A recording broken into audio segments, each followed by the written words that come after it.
चलो बाहर गया तो देखोगे मुझे ऑफिस में। लास्ट क्लास में conservative and non conservative forces बताया था, याद होगा तो। Yes sir. और कंजर्वेटिव नॉन कंजर्वेटिव फोर्स पहचानने का तरीका ये था कि जिसमें वर्क डन पाथ डिपेंडेंट होगा वो नॉन कंजर्वेटिव होगा, जिसमें पाथ इंडिपेंडेंट होगा वो कंजर्वेटिव होगा। याद है? Yes sir. अच्छा, फिर दूसरा मैंने कहा था कि मैथमेटिकली तो सबको निकाल ही सकते हैं, but shortcut point of view से अगर कोई सेंट्रल फोर्सेज हैं तो वो हमेशा कंजर्वेटिव होते हैं, है ना। अगर कोई कांस्टेंट फोर्स है, जैसे ये कांस्टेंट फोर्स है, इसका डायरेक्शन फिक्स है, तो ये हमेशा कंजर्वेटिव होगा, है ना। Yes sir. अच्छा, उसके बाद देखा था कि फोर्स वेरिएबल दिख रहा है मुझे यहाँ पर, बट फिर भी कंजर्वेटिव था ये। क्यों? क्योंकि इसमें इंटीग्रेट करने में आई कैप का कोफिशिएंट एक्स इसको एक्स में है और जे कैप का वाई में है, तो इसको डीएक्स डीवाई के साथ डॉट प्रोडक्ट करोगे तो हमेशा पाथ इंडिपेंडेंट आएगा, तो ऐसा फोर्स भी कंजर्वेटिव होगा। उसके बाद हमने देखा था कि इस फोर्स में आई कैप का वाई है बट एक्स कैप का जे है, मतलब वैसा वो वाला रूल नहीं है, फिर भी इंटीग्रेट करने के बाद कंजर्वेटिव आया क्योंकि इसका इंटीग्रल ऐसा है, पाथ इंडिपेंडेंट, है ना। तो हर बार ऐसे इंटीग्रेट करके चेक कर सकते हैं। तो वैसे करके तो मैंने 4 क्वेश्चन बताए थे। फिर मैंने जाते जाते कहा था कि एक थंब रूल बताऊंगा जिससे किसी भी फोर्स को आप चेक कर सकते हैं कि कंजर्वेटिव है या नहीं। यस याद है? हाँ सर। लेकिन इसकी जरूरत शायद बहुत ज्यादा आपको नहीं पड़ेगी, बट फिर भी मेरा क्योंकि बुक वगैरह में मिलेगा भी नहीं, थोड़ा सा एडवांस लेवल कॉन्सेप्ट है, बट फिर भी मैं लिख देता हूँ।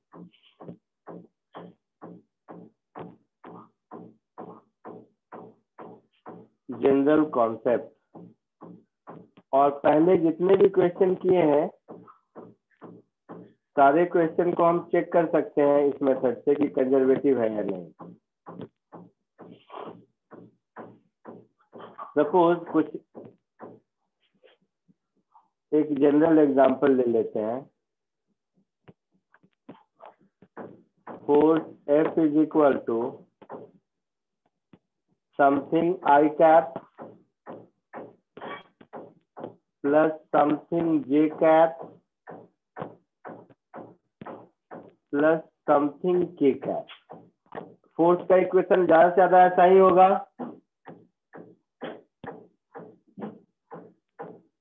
हाँ सर। Yes sir. है ना।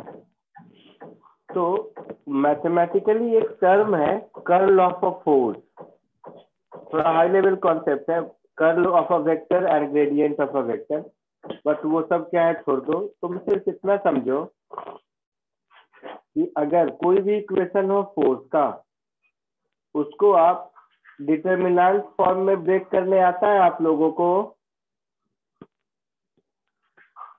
क्रॉस प्रोडक्ट में करने सिखाया होगा। हाँ सर। हाँ सर।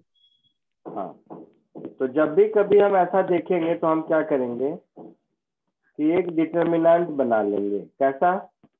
तो यहाँ लिखेंगे आई कैप, यहाँ लिखेंगे जे कैप, यहाँ लिखेंगे के कैप, यहाँ लिख देंगे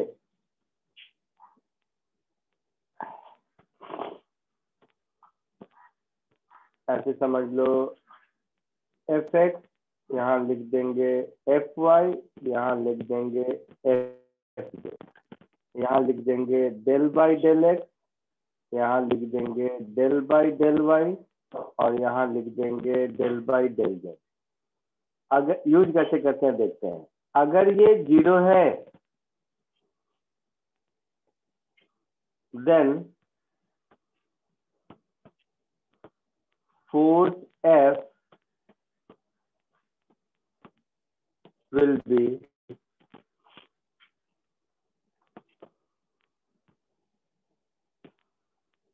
कंजर्वेटिव इन नेचर,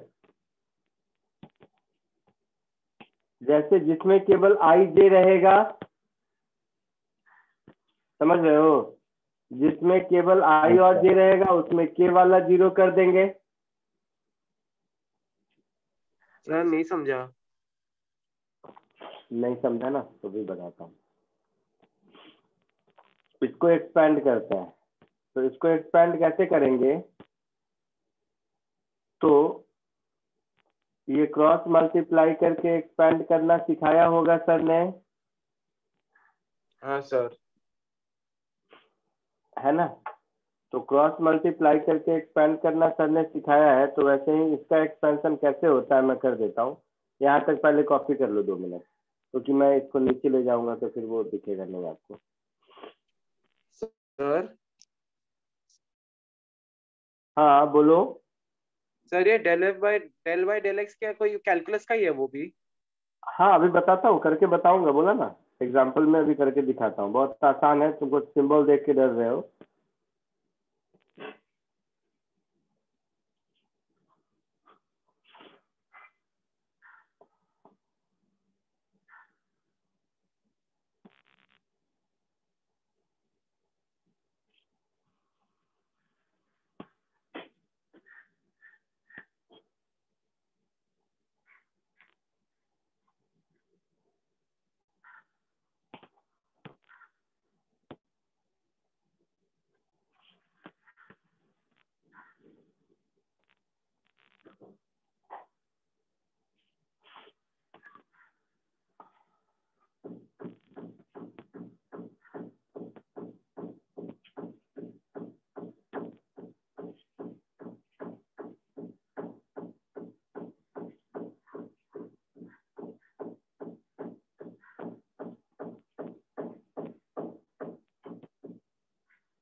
हो गया, लिख लिया सबने? सर एक मिनट।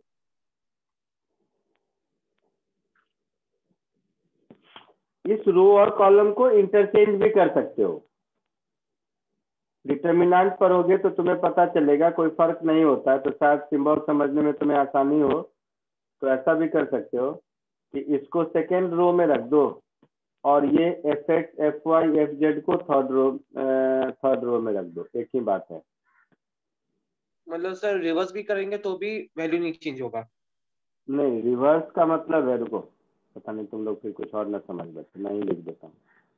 मतलब कि इस रो में सेकेंड रो, ऊपर वाला रो तो फिक्स है, वही रहेगा। इसमें डेल बाई डेल एक्स, इसमें डेल बाई डेल वाई, यहाँ पर डेल बाई डेल जेड, और ये एफ एक्स एफ वाई और एफ जेड, ऐसा मैं बोला। डिटर्मिनेंट की प्रॉपर्टी है, रो चेंज होने से कुछ चेंज होता नहीं है वैसे। ठीक है, इससे मुझे लिखने में आसानी होगी। यहाँ तक कॉपी कर लिया सबने? हाँ सर हो गया। अब देखो इसका मीनिंग क्या है, सब इधर देखेगा, लिखेगा बिल्कुल नहीं, लिखने का काम खत्म करो तब देखो। आपको याद होगा जब भी कभी सर ने डिटरमिनेंट का एक्सपेंशन बताया होगा तो पहले इस आई कैप को बाहर रखते हैं। Yes sir. Yes sir. इसको क्या करेंगे, डेल बाय डेल, आई बाहर आ गया तो डेल बाय डेल जेड, पहले वाई वाला sorry, del by del Y of F Z minus del by del Z of F Y, ऐसा होगा। हाँ yes sir. Sir. Yes sir. दूसरी बार माइनस जे कैप को बाहर रखा तो del by del X of F Z minus del by del Z of F X, ऐसा हुआ। हाँ सर। सर। Yes sir. अगली बार के कैप को बाहर रखा तो del by del X of F Y minus del by del Y of F X, this is equal to 0 हुआ। Yes sir. हाँ सर। Yes sir. ये 0 तभी होगा जब इंडिविजुअल कंपोनेंट 0 होंगे। हाँ सर। ये और ये तीनों इंडिविजुअली 0 होंगे। हाँ सर। तो इसका मतलब हो गया कि del by del Y of F Z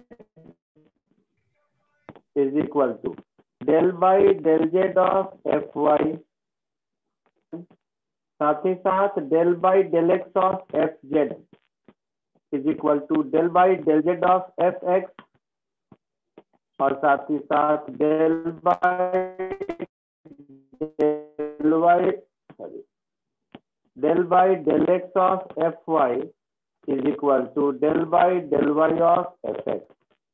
तो ये तीनों मिलाकर एक कंडीशन है जो होना चाहिए। तो अब क्या ये तीनों कंडीशन मैं ऐसे लिखूंगा तो हो सकता है आपको याद करने में दिक्कत हो, इसीलिए वो डिटरमिनेंट फॉर्म में वैसे लिखा हुआ है और कुछ नहीं, बट ये हुआ एक्चुअल कंडीशन। समझे? Yes yes sir. सर। तो इस लाइन को कॉपी करो, फिर पुराने जो 2-3 क्वेश्चन किए थे उसको करके देखते हैं और कुछ नए क्वेश्चन भी करके देखते हैं।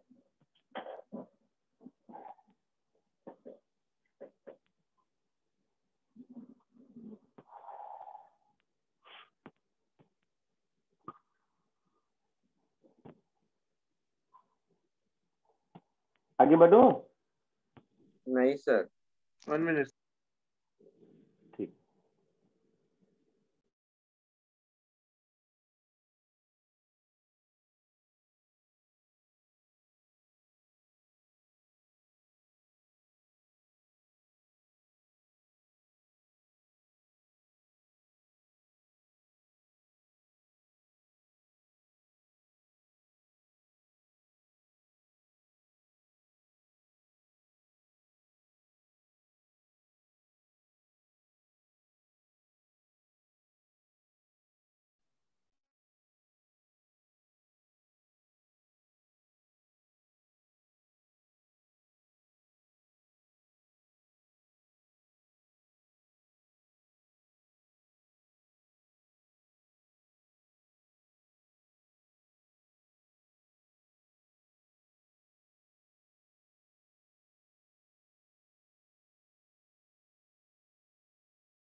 हो गया?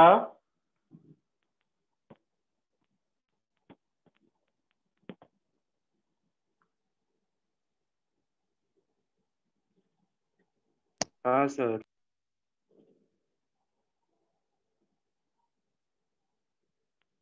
ठीक।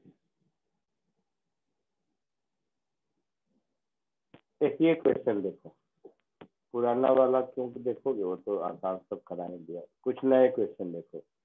इसमें ये 4 फोर्सेज हैं जिसको मुझे चेक करना है कि कंजर्वेटिव है या नॉन कंजर्वेटिव। ठीक है? Okay sir. तो देखो, जैसे पहला वाला है ये तो कंजर्वेटिव होगा। आपके स्क्रीन पे वो क्वेश्चन दिखाई नहीं दे रहे। ओ अच्छा, अब दिख रहा है। हाँ हाँ सर सर। अभी। Yes sir. तो ये तो कंजर्वेटिव होगा फर्स्ट वाला। हाँ सर। क्यों?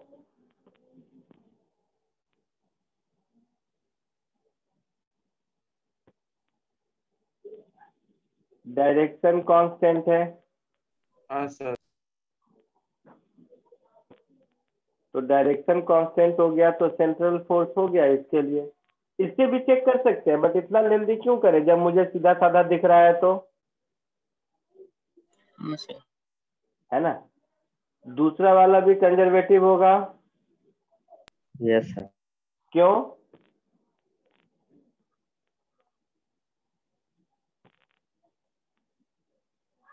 इसका रीजन क्या बताओगे?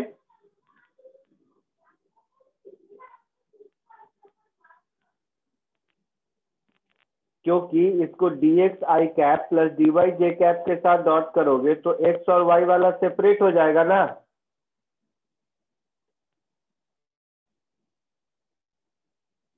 हाँ सर। नहीं। सर एक बार फिर से बता दो ना। ठीक है, तो छोड़ दो, ऐसे नहीं कोई जरूरी नहीं है। हटाओ, सीधा सीधा इस फॉर्मूले से आओ, ऊपर वाले से। इसमें एफ जेड नहीं है। यस हाँ सर। सर। अच्छा, मतलब ये कंडीशन जेड जेड जहां दिख रहा है वो नहीं होगा।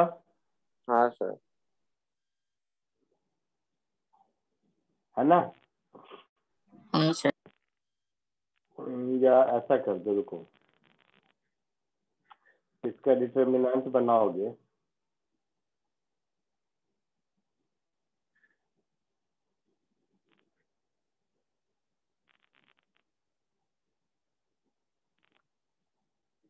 तो कुछ ऐसा आएगा, F X F Y del by del X del by del Y, यही होगा। हाँ यस हाँ सर। सर। सर वही हो। है ना? तो इसमें क्या हो जाएगा, मैं बी पार्ट के लिए कह रहा हूँ। तो इसमें मैं ऐसे लिख दूंगा, del by del Y of F X should be equal to del by del X of F Y.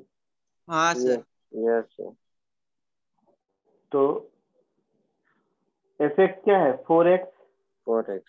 हाँ सर। तो 4x को y के रेस्पेक्ट में डिफरेंशिएट करोगे 0।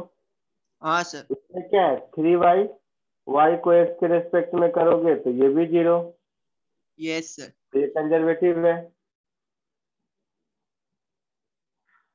बट इतना मेहनत नहीं करना था। मैं कह रहा हूं, अगर आई कैप का कोफिशिएंट फंक्शन ऑफ एक्स हो और जे कैप का कोफिशिएंट फंक्शन ऑफ वाई हो, तो इंटीग्रेट करने के बाद एक्स वाई के टर्म सेपरेट हो जाएंगे।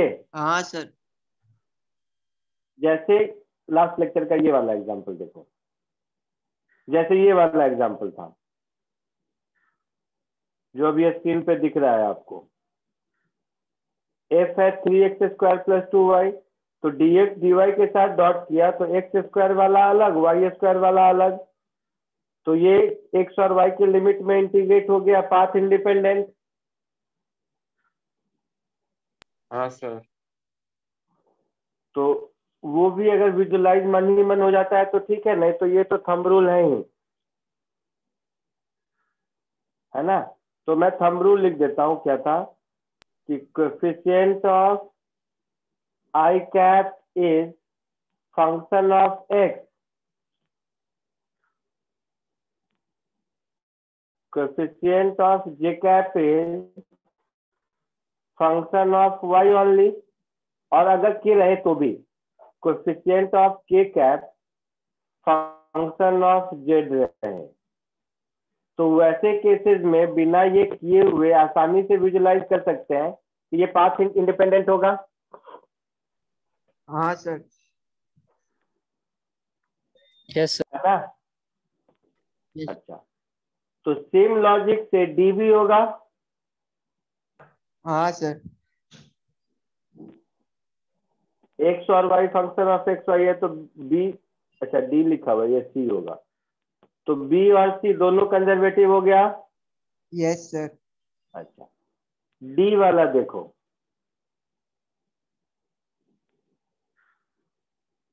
डी वाला में तो ये वाला रूल नहीं चलेगा, हाँ सर। क्योंकि आई कैप का कोएफिशिएंट वाई स्क्वायर है और जे कैप का ऐसा। तो डी वाले में अगर मैं D by D Y of F X करता हूं तो क्या मिलेगा मुझे? 2y मिलेगा। Sir 2y। और D by D X of F Y करता हूं तो 2x मिलेगा। हाँ सर। यस तो sir. 2y not equal to 2x, हाँ सर। मतलब ये नॉन कंजर्वेटिव होगा। समझा सर। अच्छा, ऐसा नहीं कि x का कोएफिशिएंट y में है और y का कोएफिशिएंट j में है तो ऐसा वाला सब नॉन कंजर्वेटिव होगा, ऐसा नहीं है। जैसे पिछले लेक्चर के एग्जांपल में देखो, एक ये मिला होगा एक्स वाई वाला कोई, तो ये वाई आई कैप प्लस एक्स जे कैप, ये कंजर्वेटिव मिला था। हाँ सर। ये इसमें भी, इस मेथड से भी मिलेगा, वाई आई कैप प्लस एक्स जे कैप, दोनों 1 = 1 आएगा। हाँ सर। ये कॉपी कर लीजिए इसको,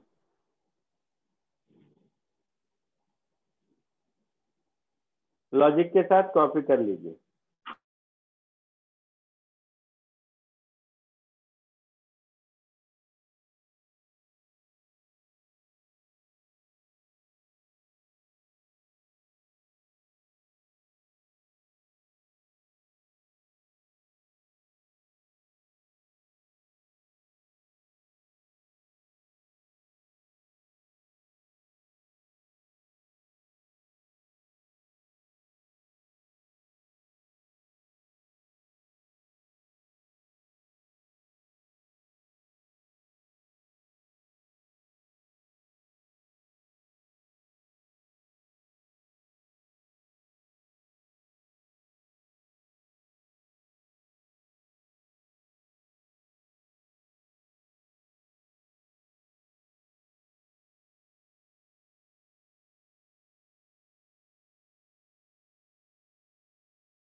हो गया?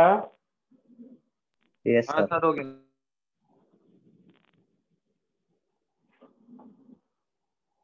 आगे बढ़े?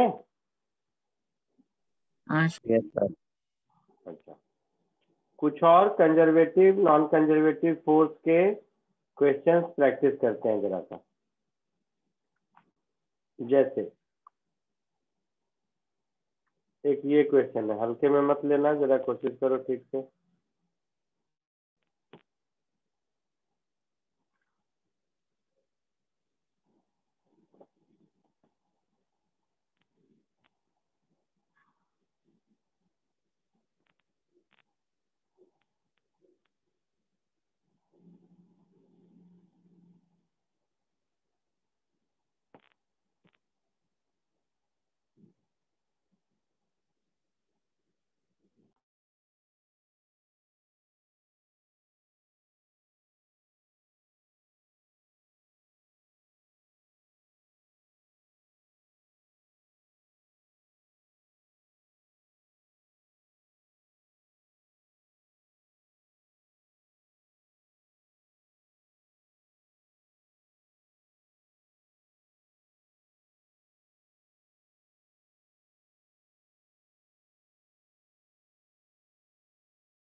कुछ आइडिया? तो ऑप्शन डी आ रहा है 0। अच्छा, 0 नहीं होगा।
बोलो भाई लोग, किसी का कुछ नहीं? सुनो, जो मैं कहता हूं वो बताओ। पहले मुझे कंजर्वेटिव नॉन कंजर्वेटिव चेक करके बताओ, ये कौन सा फोर्स है? कंजर्वेटिव। कैसे मालूम? जो फॉर्मूला दिया ना सर, वो अप्लाई किया, इक्वल आया। इक्वल आया, वेरी गुड। सॉल्व करने का बहुत तरीका हो सकता है, बट इससे हमने चेक कर लिया तो ये तो पता चल गया कंजर्वेटिव है। हाँ सर कंजर्वेटिव। अब देखो कितना सुंदर बात है, जैसे ही पता चल गया कंजर्वेटिव है, अब मैं ओ से लेकर बी तक किसी भी रास्ते से जाऊं, ओ से लेकर बी तक मैं किसी भी पाथ से जाऊं, वर्क डन उतना ही होना चाहिए। हाँ सर। तो मैं क्यों ना ओ से बी सीधा जाऊं? चलेगा सर। ये तो सबसे आसान है, क्योंकि हाँ ओ से बी जब मैं सीधा जा रहा हूं तो मेरा y 0 है और x is equal to 0 to x is equal to 4 change हो रहा है। Yes sir. हाँ सर वही। तो y 0 किया, अरे हाँ किसी ने 0 आंसर बोला था शायद ना? सर मैंने ही बोला था। वेरी गुड, सही है। थैंक तो यू। y 0 किया तो मुझे फोर्स 0 आ गया। अब मैं इसको 0 से 4 तक इंटीग्रेट भी करूंगा तो 0 ही आएगा ना, हाँ सर। है ना? सर दूसरा मतलब मेथड, हाँ बोलो। अब वो फोर्स का वो यूज करके बाद में पता चलेगा 0 आएगा। हाँ, वो 0 ही आएगा। हाँ दूसरा सर मेथड, इंटीग्रेशन अगर होगा। इसमें कॉन्फिडेंस नहीं आ रहा है तो ये जो सर्कल दिख रहा है, ये जो आपको सर्कल दिख रहा है, इस सर्कल का इक्वेशन लिख सकते हो? Yes sir. ये यस। जो OAB पाथ है, इसका इक्वेशन लिख सकते हो? हाँ सर लिख सकते। B40 है और पॉइंट ए का दिया है क्या? अच्छा लिखा ही है, sir semi centre circular path मालूम है वाले ना, भी। सेंटर 2,0। तो इसका सेंटर हो गया 2,0 हाँ सर। और रेडियस हो गया 2। यस। तो ये हो जाएगा x माइनस 2 का स्क्वायर प्लस y का स्क्वायर इज 4। Yes sir. ये इसका इक्वेशन हो गया। कोई डाउट? नहीं सर। ये इक्वेशन सबको आता है? आता है सर। Yes sir. कहाँ पर है? तुम लोग पढ़ लिए क्या? ये हाँ सर्कल्स हो गए सर। सर्कल ये कोऑर्डिनेट ज्योमेट्री शुरू हुआ? सर हमारा भी ये चल रहा है, कॉम्प्लेक्स नंबर्स। कैथोलिक? नहीं नहीं, कोऑर्डिनेट ज्योमेट्री में स्ट्रेट लाइन हो गया, सर्कल भी हो गया है। हाँ हाँ सर सर। दोनों चैप्टर्स हो गए। वेरी गुड, फिर तो कोई दिक्कत ही नहीं है, तो इसको रहने दो। अब हम लोगों का जो वर्क डन होगा वो क्या होगा? F into D X I cap plus D Y J cap का इंटीग्रल, यही होगा ना? हाँ सर यही होगा। Yes sir. तो ये मेरा आ जाएगा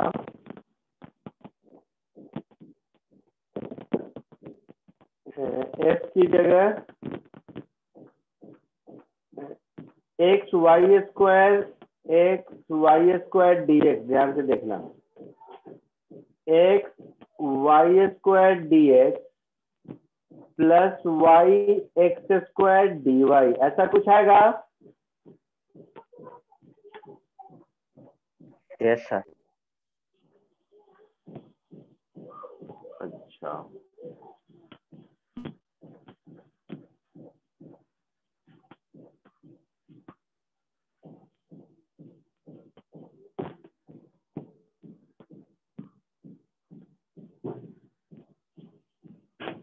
ठीक है।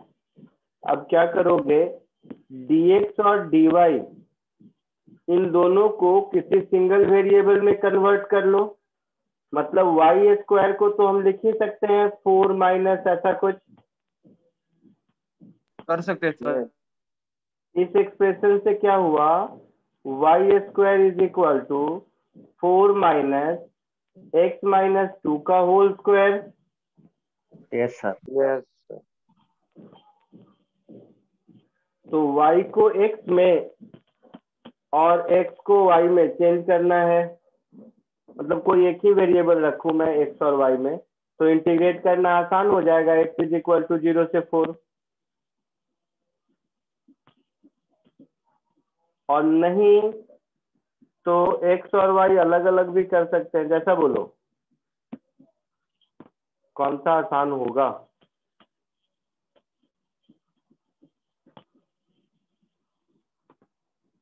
कौन सा आसान होगा, चलो एक काम करते हैं। यहां से दिख रहा है 2y dy is equal to -2x minus 2। Yes sir. हाँ सर, इंटीग्रेट ये- किया ना। ऐसा दिख रहा है यस सर। Yes sir. इस एक्सप्रेशन से। तो मैं क्या करता हूं, इंटीग्रल में x को रहने दिया, वाई स्क्वायर की जगह लिख दिया 4 माइनस एक्स माइनस 2 का होल स्क्वायर dx और x square y d y, ये 2 गया, तो वाई डी वाई की जगह ये होगा। Yes sir. तो minus x square into x minus 2 dx, ऐसा हुआ। Yes sir. अब देखना है मुझे इसमें क्या आता है। अब इंटीग्रेट करना है 0 से 4 तक, और कुछ नहीं। तो इसको ऐसे लिख सकते हैं 4x minus x into x minus 2 का होल स्क्वायर, है ना, minus x square into x minus 2 whole multiplied with dx।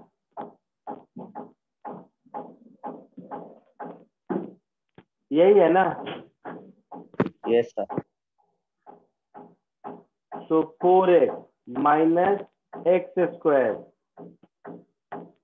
Minus 2x square 4, तो minus 4x minus minus plus 4x square. कुछ नहीं, मैंने इसको एक्सपेंड किया,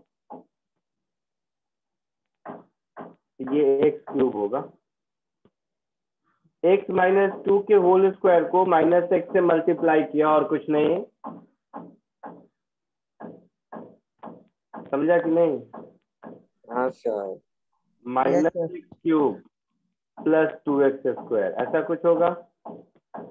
यस सर। यस। तो माइनस 4x प्लस 4x गया, ये हो गया minus 2x cube plus 6x square dx, ऐसा कुछ। हाँ सर। हाँ सर। पक्का देख लेना, कुछ गलत होगा तो बताना। तो ये हो गया -2 x4/4 plus 6 x³ 3। Lower limit क्या होगा 0, अपर लिमिट 4। हाँ सर। Yes sir. देखो तो 0 आता है क्या।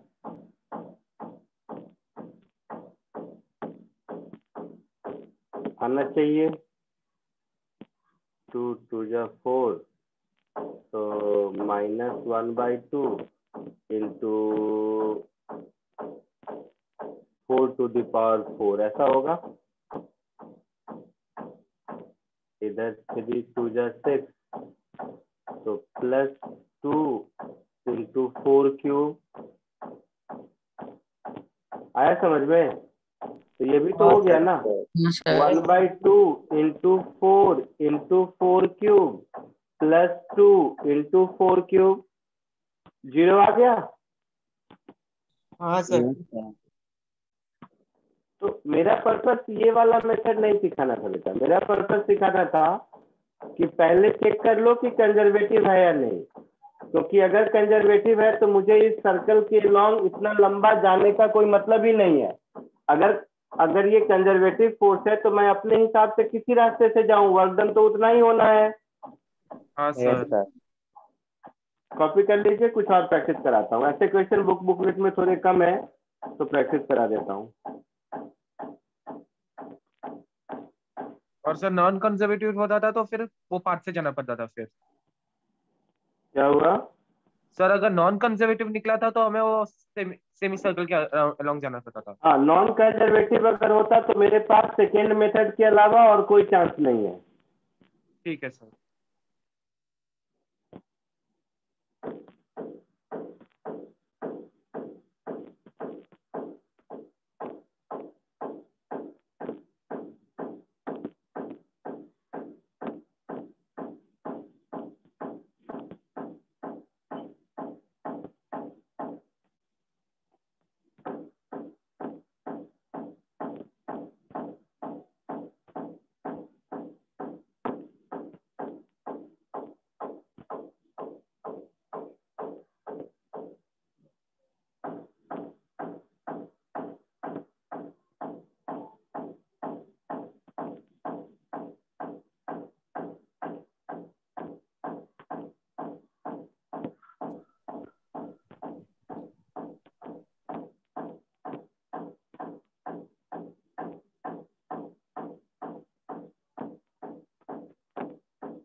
हो गया, आगे बढ़ो। Sir 1 minute.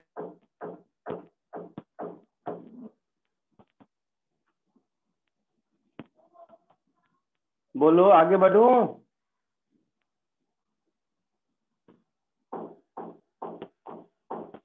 बोलो तो सही। Sir 1 minute, class line copy करना।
हो गया?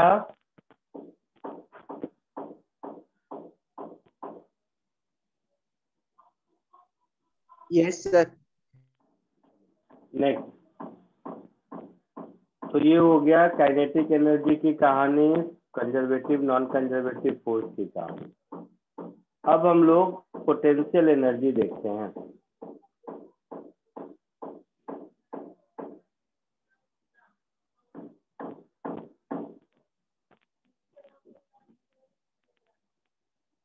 तो पोटेंशियल एनर्जी का बेसिक डेफिनेशन तो बता चुका हूं मैं कि potential energy is energy possessed by a body by virtue of its position. याद है? और कॉन्फ़िगरेशन? हाँ सर। Yes sir. बताया था ना? हाँ सर। हाँ सर। तो potential energy and conservative field.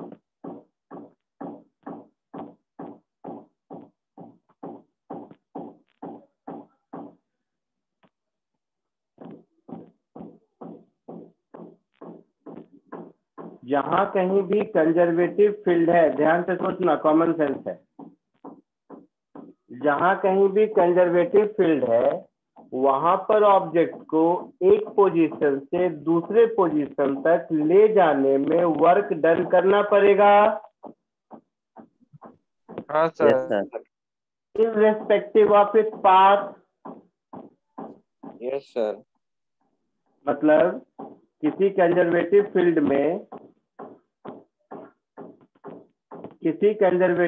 में, मान लो मैं पॉइंट ए से पॉइंट बी तक किसी ऑब्जेक्ट को ले गया, चाहे जिस किसी भी पाथ से ले जाऊं, वर्क डन हमारा सेम होना है।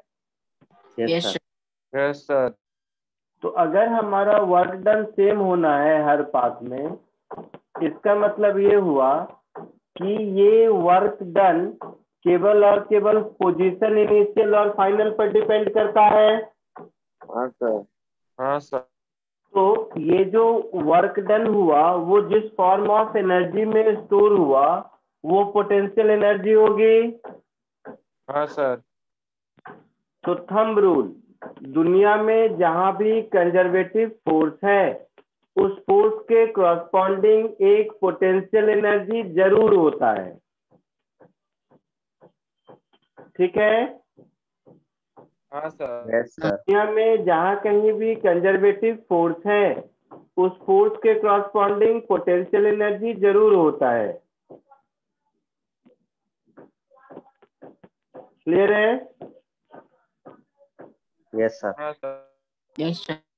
तो पोटेंशियल एनर्जी हम लोग डिफाइन करते हैं किसी एक जगह से दूसरे जगह तक किसी ऑब्जेक्ट को यूनिफॉर्मली ले जाने में, यूनिफॉर्मली मतलब कांस्टेंट वेलोसिटी से जो वर्क करना पड़ेगा, that work is potential energy. क्योंकि काइनेटिक एनर्जी चेंज हुआ, अगर वेलोसिटी चेंज हुआ तो काइनेटिक एनर्जी भी चेंज होगा ना। हाँ सर। Yes sir. तो हाँ सर। वेलोसिटी चेंज नहीं होने देना है, एक पोजीशन से दूसरे पोजीशन तक कांस्टेंट स्पीड से, जिसको कि फिजिक्स के लैंग्वेज में यूनिफॉर्मली बोलेंगे, ले जाने में जो वर्क डन होता है वो वर्क डन पोटेंशियल एनर्जी कहलाता है। तो दो पोजीशन के बीच में एब्सोल्यूट, जैसे पोटेंशियल एनर्जी पोजीशन ए का या पोटेंशियल एनर्जी पोजीशन बी का, ये कहने का कोई मतलब नहीं है। हाँ, ए और बी के बीच डिफरेंस कितना है ये कहने का मतलब है। आई बात समझ में?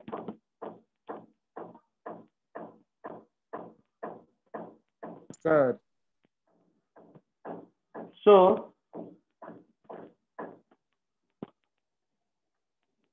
अच्छा लिखाता हूं, work done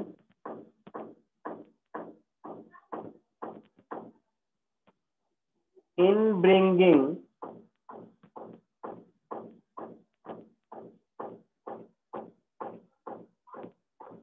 mass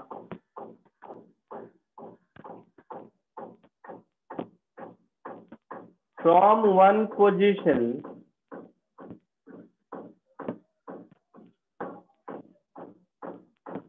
to another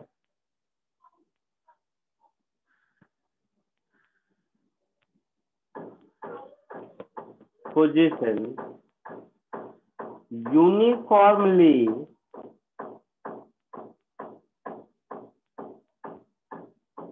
in a conservative field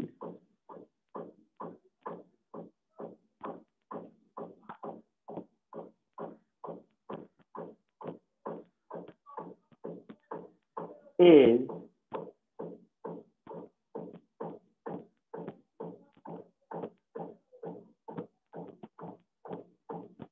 mathematically equivalent to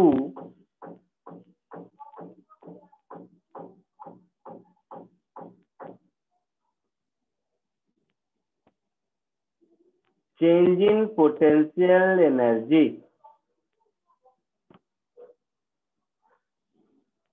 ध्यान से सुनना सब लोग। जैसे इस एग्जांपल में जो वर्क डन होगा, वर्क डन कौन करेगा? एक्सटर्नल फोर्स जो ले जा रहा है ना? हाँ Yes, सर। sir. हाँ सर। ये होगा potential energy of final position B minus potential energy of initial position A. ठीक है, ये EX लिखा है, मतलब एक्सटर्नल फोर्स। अब ध्यान से सुनना सब, यही आपको समझना है। तो इसको मैं लिखूंगा external force vector dot position change dr vector, this is equal to du। यही मतलब हुआ। Yes, sir. Yes, sir. अब मुझे ऑब्जेक्ट को यूनिफॉर्मली ले जाना है। यूनिफॉर्मली अगर ले जाना है मतलब नेट फोर्स 0 है, Yes, sir. तो एक्सटर्नल फोर्स कंजर्वेटिव फोर्स के बराबर और अपोजिट होगा। Yes, sir. सर कैसे? तभी तो नेट फोर्स 0 होगा। जैसे एग्जाम्पल से बताता हूँ। जैसे ऐसे सोचो, ये मोबाइल फोन है, इसको मुझे नीचे से ऊपर उठा के ले जाना है यूनिफॉर्मली, बिना वेलोसिटी चेंज किए हुए। तो मैं ऊपर की ओर इस फोन के mg के बराबर फोर्स लगाऊंगा, न उससे कम न उससे ज्यादा। हाँ सर। तो मेरा external force mg in upward direction है, हाँ सर। हाँ सर। और conservative force mg in downward direction है। हाँ सर, नीचे Yes, लगी तो sir. जब मैं एक्सटर्नल फोर्स लिखूंगा तब तो एफ एक्सटर्नल डॉट dr लिखूंगा, और कंजर्वेटिव फील्ड का फोर्स लिखूंगा तो माइनस एफ डॉट dr लिखूंगा।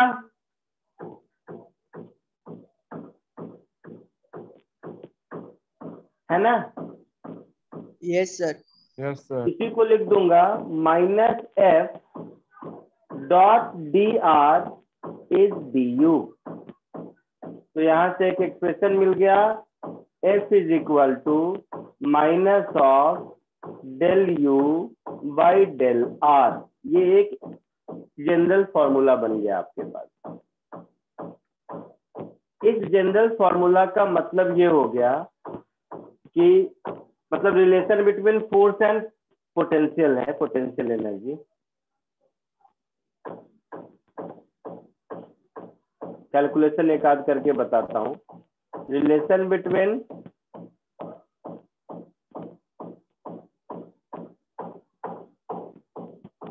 कंजर्वेटिव फोर्स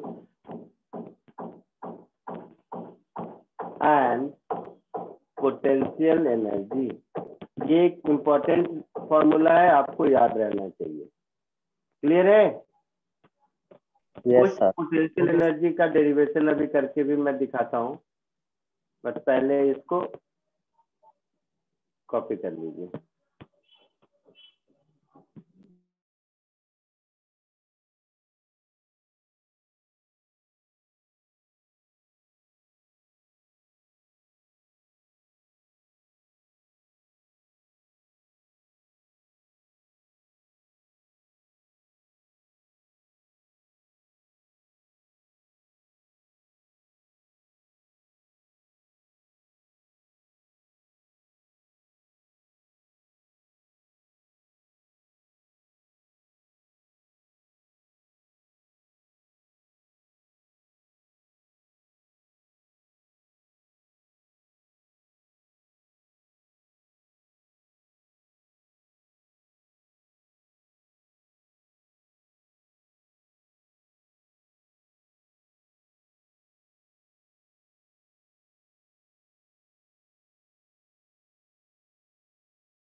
हो सर गया? बोलो। सर आपने वो डेल वाई बाई क्या लिखा sir, minus del y by del. R. ठीक है सर। हो गया, आगे बढ़ो। सर वो लास्ट लाइन बचा है।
हो गया? Yes sir. अब देखो, ये एक्सप्रेशन से बहुत ज्यादा नहीं समझेगा, कुछ एग्जांपल देखो। जैसे ग्रेविटेशनल पोटेंशियल एनर्जी का एग्जांपल देख चुके हो, मतलब नाम सुन चुके हो। Yes sir, mg।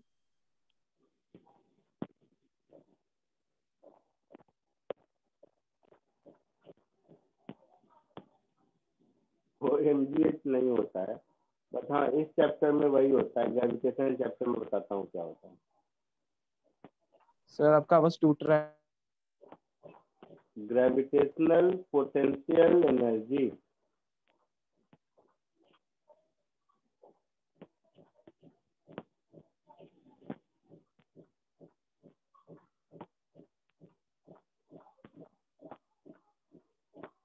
तो देखो, जैसे कोई एक ऑब्जेक्ट यहाँ पर है, इस पोजीशन पर, m मास का ऑब्जेक्ट इस पोजीशन पर है, और इसको यहाँ से उठाकर मैंने इस पोजीशन पर रख दिया। इन दोनों के बीच हाइट डिफरेंस h है, मान लो, है ना? तो कैसे भी जाएगा, mg फील्ड फोर्स नीचे लगेगा, यस सर। तो एक्सटर्नल फोर्स ऊपर लगेगा, हाँ होगा? सर। हाँ सर। तो by definition work done by external force मेरा हो जाएगा एफ एक्सटर्नल इंटू एच,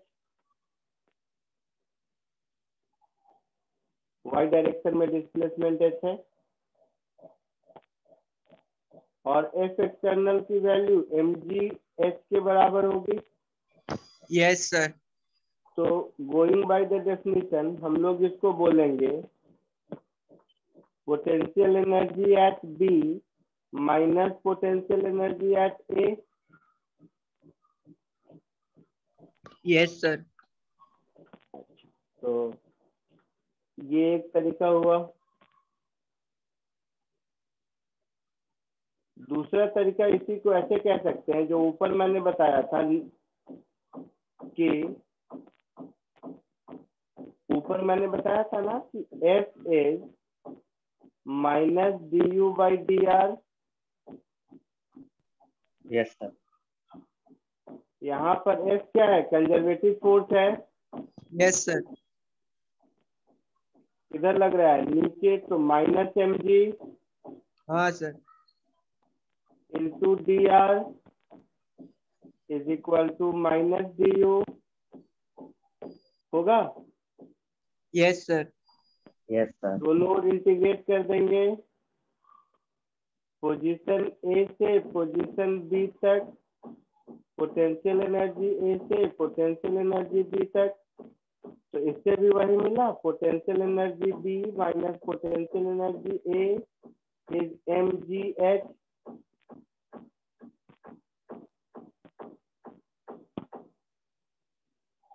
आया समझ में? Yes sir. Yes sir. एक दूसरा पोटेंशियल एनर्जी का example elastic potential energy, spring वाला। पोटेंशियल एनर्जी बहुत टाइप के होते हैं, तो इस चैप्टर में जो आपको यूज होगा वो ग्रेविटेशनल पोटेंशियल एनर्जी और इलास्टिक पोटेंशियल एनर्जी का। तो दूसरा एग्जांपल स्प्रिंग के इलास्टिक पोटेंशियल एनर्जी का देखो।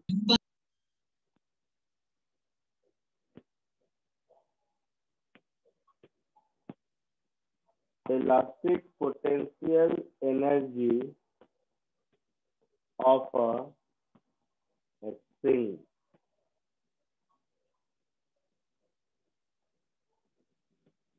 तो ऐसे समझिए, मान लीजिए ये एक स्प्रिंग है, इस स्प्रिंग को फोर्स लगाकर, ये एक्सटर्नल फोर्स है, ये एक्सटर्नल फोर्स लगाकर इसको पुल किया गया, इसको पुल किया गया, मान लो ऐसे यहाँ तक है, ठीक है। तो अगर ये x है और ये एक्सटर्नल फोर्स है, तो कंजर्वेटिव फोर्स किधर लगेगा? इधर लगेगा किसी भी मोमेंट पर पीछे की ओर। सर वो कितना मीन पोजीशन पे लगेगा।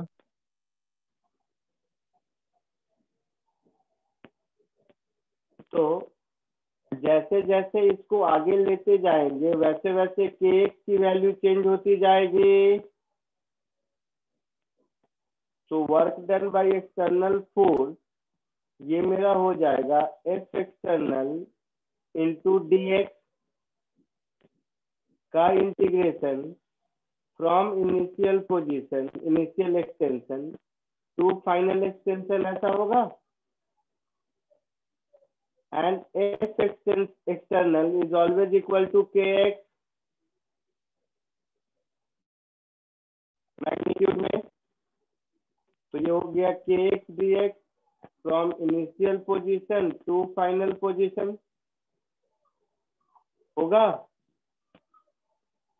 Yes sir. तो यही चेंज इन पोटेंशियल एनर्जी होता है। तो final potential energy minus initial potential energy is half के फाइनल एक्सटेंशन का स्क्वायर माइनस हाफ के इनिशियल एक्सटेंशन का स्क्वायर, ऐसा बोल सकते हैं। Yes sir. इनिशियली अगर अनस्ट्रेस्ड हो तो जीरो होगा। तो इन जनरल हम कह सकते हैं कि पोटेंशियल एनर्जी हाफ के x square.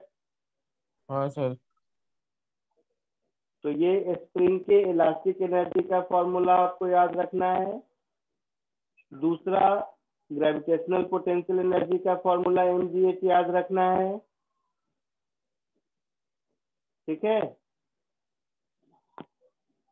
Yes sir. Yes sir. इसको कॉपी कर लो।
सर हो गया।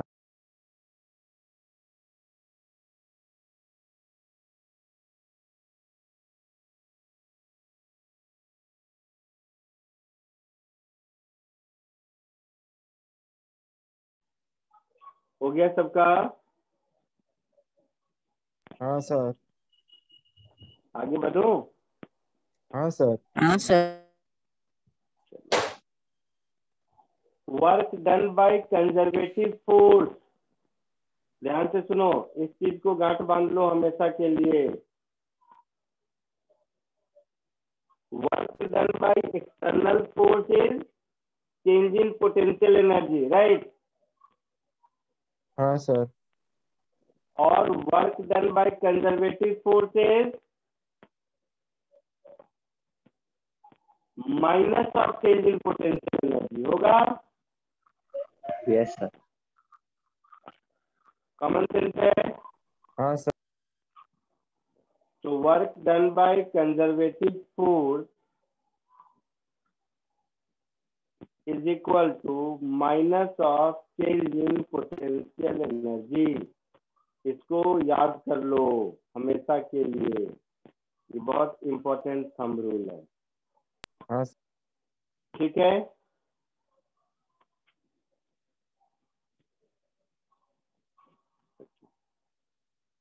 अब आ जाओ law of conservation of energy.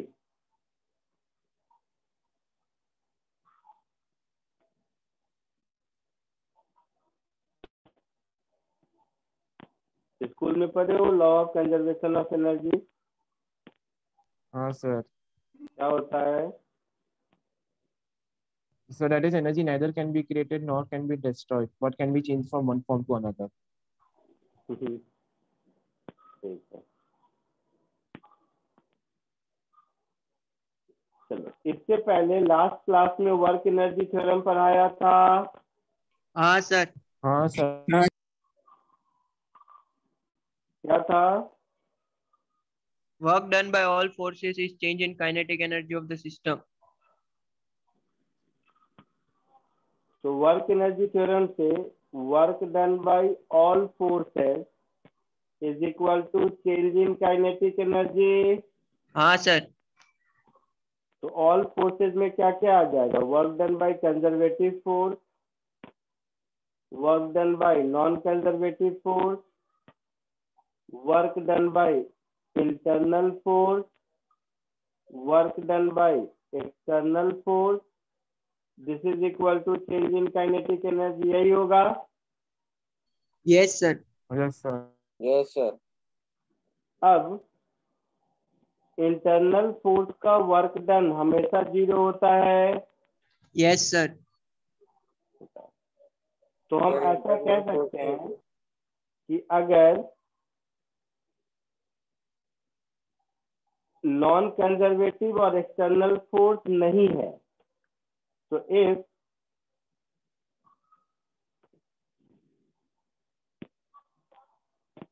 There doesn't exist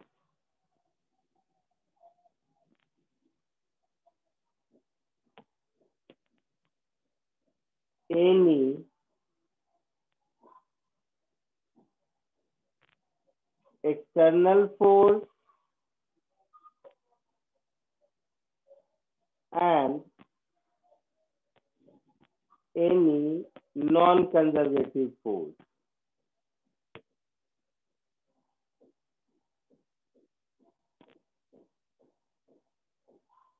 तो सिस्टम में कोई नॉन कंजर्वेटिव फोर्स भी नहीं है, सिस्टम में कोई एक्सटर्नल फोर्स भी नहीं है, तो बचा क्या? हम ये कह सकते हैं कि work done by conservative force is equal to change in kinetic energy.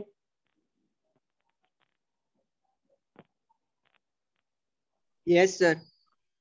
और work done by conservative force is negative of change in potential energy. हाँ सर। तो इसका मतलब ये हो गया कि change in kinetic energy plus change in potential energy is equal to 0। Yes yes sir. Sir. इसका मतलब हो गया kinetic energy plus potential energy का sum is equal to constant. हाँ सर। हाँ सर। यही है आपका law of conservation of energy. तो as a statement, if there doesn't exist any non-conservative and external forces, then algebraic sum of kinetic and potential energy of the system will remain constant. However, individually these may keep on changing. मतलब कुछ kinetic potential में change हो गया, कुछ potential kinetic में change हो गया, ये सब होगा, बट दोनों का सम टोटल हमेशा कांस्टेंट रहेगा। हाँ सर। ठीक है, कॉपी कर लीजिए इसको।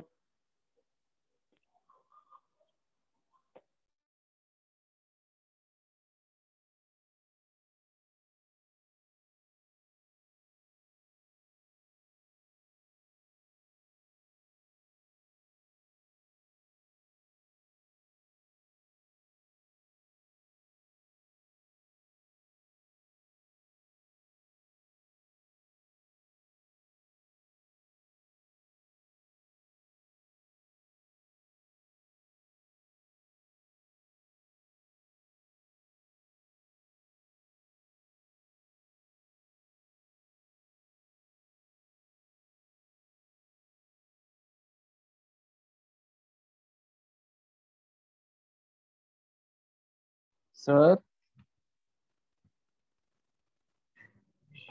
हाँ बोलो। सर वो अपने वर्क नॉन कंजर्वेटिव प्लस के बाद क्या लिखा है सर? एमएल ऐसा कुछ पढ़ नहीं पा रहा। Work done by internal force INT अच्छा सर, समझा। Plus work done by external force WEX। ठीक है सर।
Done sir.